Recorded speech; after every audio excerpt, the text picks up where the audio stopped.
Alright, this is your job specific hardware pick list. This comes in with your job, so with your actual hardware. As the items have been picked and packed by the guys in the factory, they will be marked off, and each of the items will be named, the quantity, whether they've been packed, and if they have a picture available, the picture will be showing up here, so that'll give you a quick reference to see what it is.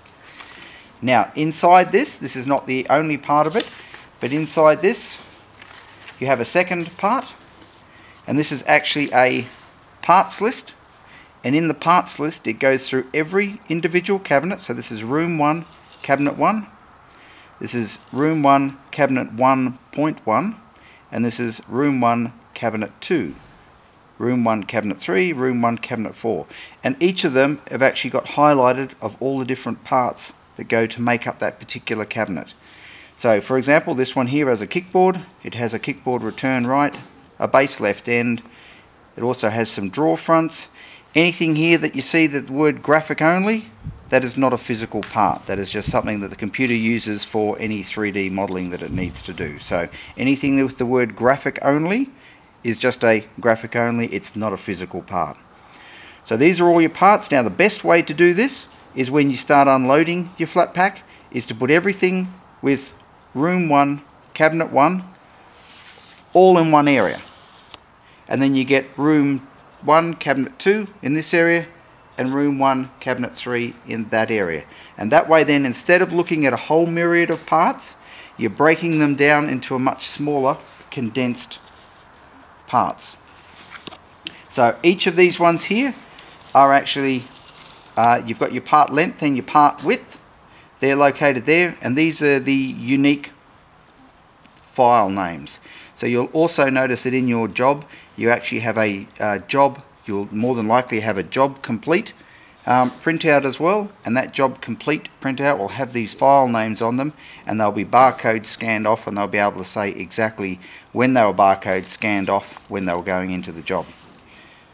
So if there is any damage that is to a particular part, you can easily reference it. This is room 1, cabinet 2, the base left side, and you just scroll along there, and that's the actual part number. So that'll tell us, for example, which part, in the unlikely circumstance that it needs to get remade because it was damaged. So continuing on, the third part of this, is the unique individual assembly details, which basically goes through room 1, cabinet 1, the base left side. It tells you that the posi drive 51mm screws, you need 4 of them, and they're joining the bottom. So this is when you reference the front of it, and in the front of it here you go down to your posi drive screws, which happen to be on the next page. The posi drive screws, for example, the 51mm here, you've got 67 of them. So you go to that one there, and that is the one that you're going to be using.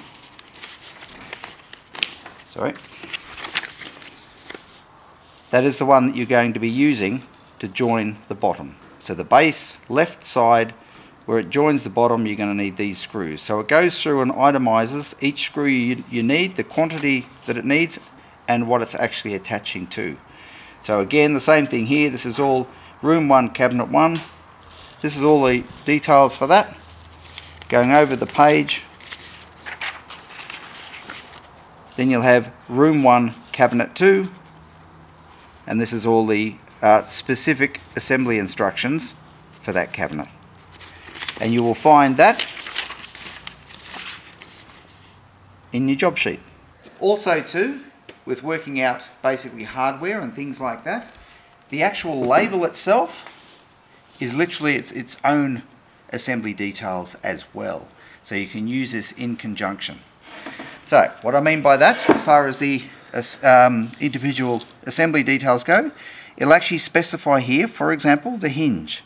And it'll tell you that it's using the standard 110mm toolless hinges, and the hinges are going to go into the actual hinge slots there.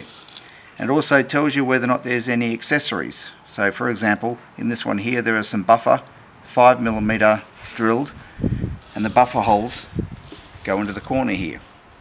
So you can also use this actual label that comes on each individual part as also its own set of assembly instructions.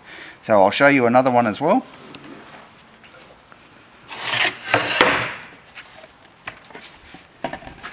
So for example, this is another cabinet over here, and in particular this one here, the hinge, which is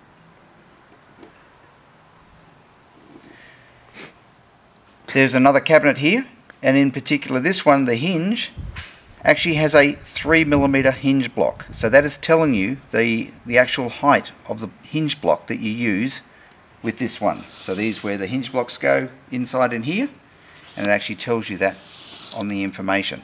So on these labels, not only do you actually have your name that's on there, the actual part name, which is, for in this case it's the upper left side. You also have all the numbers that you need for references, and even a physical product description as well in small writing, because you don't normally need that. It tells you which room number and cabinet number that this particular part applies to, and it also says that it's part 1 of 11. So you know there are 11 parts with this particular cabinet. So these are the sorts of things that as you're putting your parts in little areas where you're breaking the cupboards down into cupboard 1, cupboard 2, cupboard 3, when you actually start to do the assembly side of things, it's also a very good idea to check to see what's on here, reference that back to your paperwork, and then that way you should find that the job is going much easier. Another thing too here, these little black lines that you see that are around the actual part, these are referring to the edging details that are on here. So the guys in the factory, when they see a black dark line like that, they'll know they're going to edge this side and they're going to edge that side of the part.